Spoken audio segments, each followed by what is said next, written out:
9 signs that you should call an ambulance. I'm Emma Hammett from First Aid for Life and onlinefirstaid.com, and it is really difficult times at the moment. Our emergency services are stretched to the limit, and it's a really difficult decision to work out how seriously ill or injured somebody is. So this short Facebook Live is trying to help you understand that, to help you prioritise and get help when you need it. The emergency services will still be there. We just need to give them a bit of an extra hand at the moment. So let me go through the key things which are sort of no-brainers that you do need help. So obviously if you have somebody who is not breathing, who is experienced serious chest pain, or who is breathing really strangely using those accessory muscles, so they're really straining with their breathing, then they are struggling. They need emergency help quickly. If they're not breathing, you're going to start CPR as well and be doing CPR whilst you're waiting for the emergency services to arrive. If you're a bystander, then it's advisable during COVID not to give breaths during CPR. If it's in your own home and you're prepared to give it everything you've got, then giving breaths gives that person the best chance. And obviously if you have a defibrillator, then you give them an even better chance. So, key things: not breathing, severe chest pain, breathing and really struggling to breathe.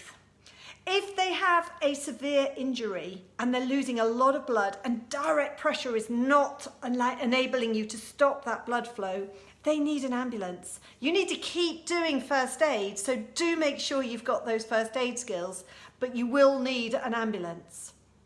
If they're unconscious, and breathing, you would be putting them in the recovery position. If they're unconscious and not breathing, you'll be starting CPR. If they have a weakness or numbness down one side or difficulty speaking, they could be having a stroke, and time is critical. So you need an ambulance or you need to get emergency help as quickly as you can. If they have a seizure, and the seizure has continued for more than 3 minutes, or it's repeated seizures, because whilst you're having a seizure, you're not able to circulate the blood to your brain as efficiently as you normally can, it's really important that you let the emergency services know and tell them about the severity. So tell them that they're having a seizure and the seizure has lasted for longer than 3 minutes. It allows them to put you up the priority list. If someone has a severe allergic reaction, you give them their adrenaline if they have it, you position them appropriately, and you get an ambulance on the way, and you say anaphylaxis, and they will get there as quickly as they can. If a child or elderly person is burned, and if the burn is severe enough that you think it's going to need dressing, then call that burn for a full 20 minutes whilst waiting for the emergency services to arrive. So if it's a really severe burn, you will need additional help. If it's a younger, fitter person and they've got a burn that, yes, it probably does need dressing, call it for a full 20 minutes. That is your most important treatment. So don't rush to get down to the hospital. Cooling is the most important. And then you can get some cling film and undo a couple of rolls of wraps so that it's more sterile, and then you can loosely apply the cling film to the burned area, and that will reduce the amount of pain, it will reduce the risk of infection, and then they need to get it seen by a health professional as quickly as they can. If somebody has taken some form of poison, accidentally or deliberately or whatever, and they are showing adverse effects from it, they will need emergency services help.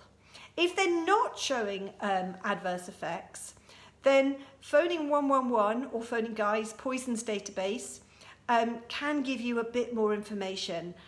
They'll need to know what they've taken, how long ago they took it. If it's they've eaten a berry or something, then take a photo of it, take a leaf and the berry so that they can identify what it is, because unfortunately all berries pretty much look much the same. So it will help them to identify.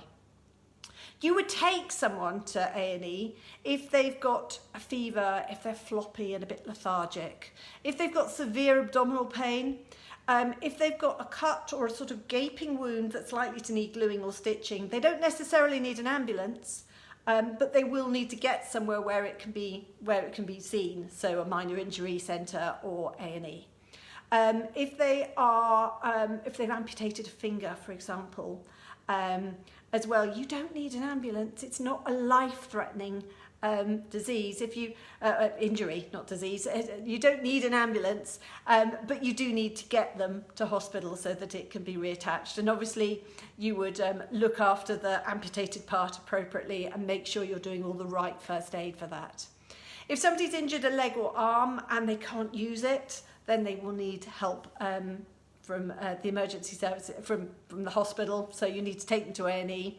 And hopefully that has helped you to sort of prioritise in your head when you actually need an ambulance. And what you're doing when you are calling for an ambulance is you're getting the emergency personnel to you.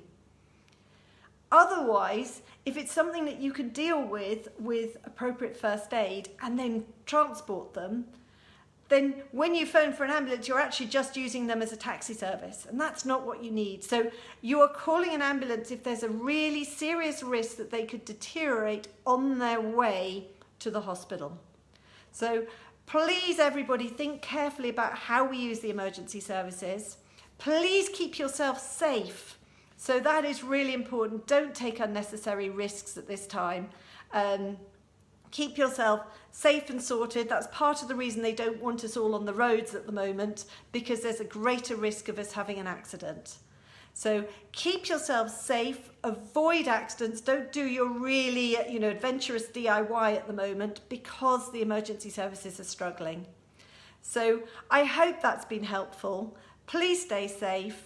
And if your first aid skills aren't up to speed, then please join us with a practical and online or remote learning, and we can help you get those up to speed. We've got masses of free resources on our sites as well. Thank you for listening, and please share if it's been useful. Many thanks. That's Emma Hammett from First Aid for Life and onlinefirstaid.com.